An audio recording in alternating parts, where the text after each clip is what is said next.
नमस्कार, न्यूज दर्पण मराठी चॅनलमध्ये आपले स्वागत आहे।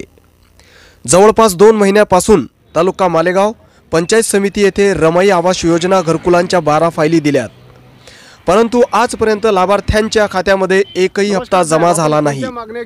तसेच शौचालयाचे सुद्धा 15 फायली दिल्यात, परंतु लाभार्थ्यांना अजूनपर्यंत लाभ मिळाला नाही। वेगवेगळ्या विभागामध्ये चौकशी केली तरीही वरिष्ठ अधिकारी बेताल उत्तरे देतात।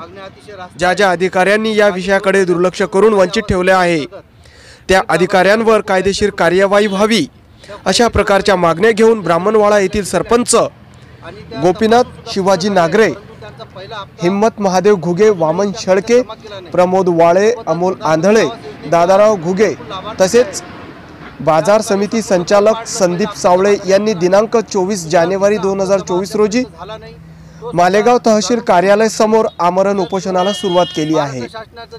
ताज्या बातम्यांचे अपडेट मिळवण्यासाठी चॅनलला लाईक आणि सबस्क्राइब नक्कीच करा व बेल आयकॉनला प्रेस करा। प्रस्ताव देऊन सुद्धा त्यांच्यावर अद्याप कोणत्याही लाभार्थ्यांना प्रोत्साहनपर अनुदान मिळालं नाही। याचा शोध घेतला असता ब्राह्मणवाडा गावचे सरपंच गोपीनाथजी नागरे हे कार्यालयात जाऊन रोज अधिकाऱ्यांना भेटतात, परंतु राजकीय दबावापोटी ते अधिकारी म्हणतात की आम्हाला वरून आदेश आल्याशिवाय आम्ही सोडणार नाही। परंतु जर या लाभार्थ्यांचे घरकुलं मंजूर आहेत, एका विविध प्रक्रियेतून ते मंजूर झालेले आहेत, अशा असल्यामुळं प्रस्ताव दाखल केल्यानंतर आणि घरकुल बांधल्यानंतर त्यांना दुसरा असेल, तिसरा असेल किंवा अंतिम हप्ता असेल हे कायद्याने मिळणं बंधनकारक आहे। परंतु ज्या अधिकाऱ्यांनी आतापर्यंत या गोष्टीला दिरंगाई केली त्यांच्यावर कारवाई करण्यात यावी ही मागणी घेऊन या गावचे सरपंच गोपीनाथ नागरे बसलेले आहेत आणि त्यांच्या मागणीला सर्व स्तरातून पाठिंबा मिळत आहे। वंचित बहुजन आघाडीच्या वतीने आम्ही त्यांना या ठिकाणी जाहीर पाठिंबा जाहीर करत आहोत।